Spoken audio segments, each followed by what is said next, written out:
Nuk përballohet dot sezonin i marrë ka bashkëmirë.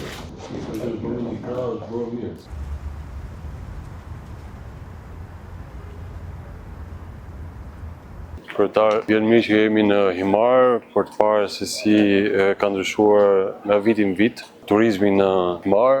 Sigurisht vetë peisazhi i Himarës në gjithë gjiret edhe vendet të cilat janë shumë të frekuentuara nga turistët, jo vetëm nga brenda Shqipërisë, por nga gjithë Europa dhe më gjërë. Është e rëndësishme që krahas shërbimeve që marrin nga pushteti vendor, nga bashkia, është nevoja që ne të kemi një bashkëpunim shumë të mirë mes policisë së shtetit dhe pushtetit vendor, si në kuptim të sigurisë që ofrohet qytetarëve, turistëve, vizitorëve, po ashtu edhe në kuptim të shërbimit që ofron policia në menaxhimin e trafikut për të përgjigjur qytetarëve në ankesat, shqetësimet që ata kanë.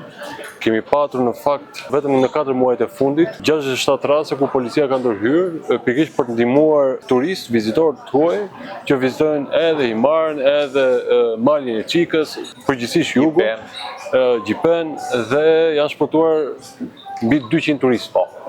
Kështu kjo fal punës që bën policia krahas shërbimit që ofron për rritjen e sigurisë. Nga ana tjetër, ju siç e dini, ka hyrë në fuqi udhëzimi i rishikuar për nivelin e lejuar të zhurmave, përgjithsisht nga turistët, të cilët preferojnë që të kenë një zonë turistike të qetë, të mbar, është përqafuar dhe kjo është përqafuar edhe nga bizneset. Nga ana tjetër, do të thoja që policia e shtetit ka vijuar dhe me kontrollet që janë bërë në vijën bregdetare, si policia kufitare, por ashtu dhe njësia policore detare, ku vetëm në 4 muajt e fundit janë sankcionuar 166 raste në gjithë linjën bregdetare shqiptare, ku janë bllokuar mjetet, si jet ski, gomone dhe skafe, për arsye se kanë kryer veprime të rrezikshme brenda perimetrit të sigurisë, apo edhe duke mos pasur dokumentacionin e duhur, duke vepruar jashtë zonave të miratura, si dhe patjetër janë marrë dhe masat, përveç se bllokim mjeti, edhe masat administrative me gjoba prandaj drejtuesve. Në tërësi, do të thoja që gjatë këtyre 4 muajve, pra maj, gusht, që përkon dhe me çeljen e sezonit turistik dhe me pikun e tij, janë kontrolluar nga policia e shtetit 4220 mjete lundruese, që do të thotë një rritje me 21% më shumë se në njëjta periudhë e vitit të shkuar. Pra kemi më shumë aktivitet të kontrollit në territor të policisë së shtetit, por nga ana tjetër është shumë e rëndësishme edhe bashkëpunimi me pushtetin vendor. Unë ju falenderoj që jeni në Himar sot. Kjo tregon vëmendjen e shtuar që policia ka ndaj sezonit turistik në gjithë Shqipërinë, por veçanërisht në Himar. Numri i banorëve të Himarës gjatë sezonit veror shumë fishohet dhe pa një bashkëpunim shumë të ngushtë dhe të mirë me policinë, me rendin, do të ishte pamundur që të flisnim për një sezon të suksesshëm dhe të sigurt turistik. Dua t'ju them dhe të shpreh kënaqësinë që ky bashkëpunim ka qenë i përsosur me policinë e rendit.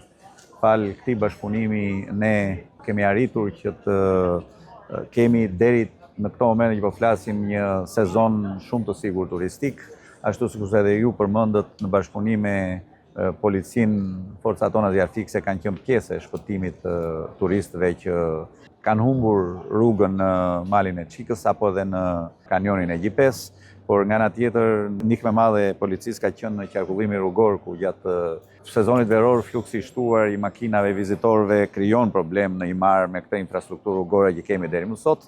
Nga ana tjetër, një ndihmë e madhe është tek parkimi, por jo vetëm aq, në çdo aspekt dhe në çdo problematikë që ne hasim, që është sfidë për ne bashkëpunojmë me policinë dhe faleminderit sinqerisht për mbështetjen që kemi gjetur. Për sa i përket nivelit të zhurmave, por edhe qarkullimit të mjeteve të rënda dhe ndërtimit në bashkinë e Himarës, pasi dihet që turisti që vjen në Himar patjetër vjen për të pushuar, por vjen dhe për të argëtuar.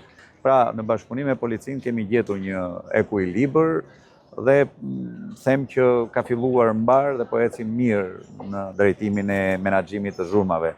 Shpresoj që ta mbyllim edhe këtë sezon me siguri maksimale për gjithë kurtuesit.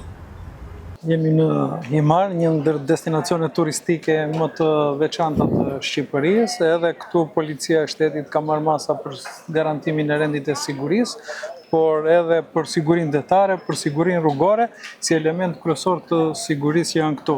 Dua të bëj me dije një risi që ne tashmë e kemi filluar gjatë këtij viti, ku kontrolli kufitar detar do bëhet në det. Pra nuk ka më nevojë që jatet apo anijet lundruese që do jenë në det të vinë tek pika e kalimit kufitar, por ne do të shkojmë aty tek ata dhe do të bëhet kontrolli direkt në sistemin TIMS, ku do hidhen të dhënat e të gjithë pushuesve që vinë dhe frekuentojnë Bregdetin tonë. Është për herë parë këtë vit dhe kjo është patjetër një zhvillim shumë i rëndësishëm për të rritur cilësinë e shërbimeve policore, për të ofruar më shumë rend, siguri dhe siguri detare. Vendosja e rambës për personat me aftësi ndryshe ka pasur shumë frekuentim. Hapet kjo e liza, futet në det, edhe kanë mundësi dhe ato të shijojnë detin. Edhe kemi quajtur deti pa bariera si projekt.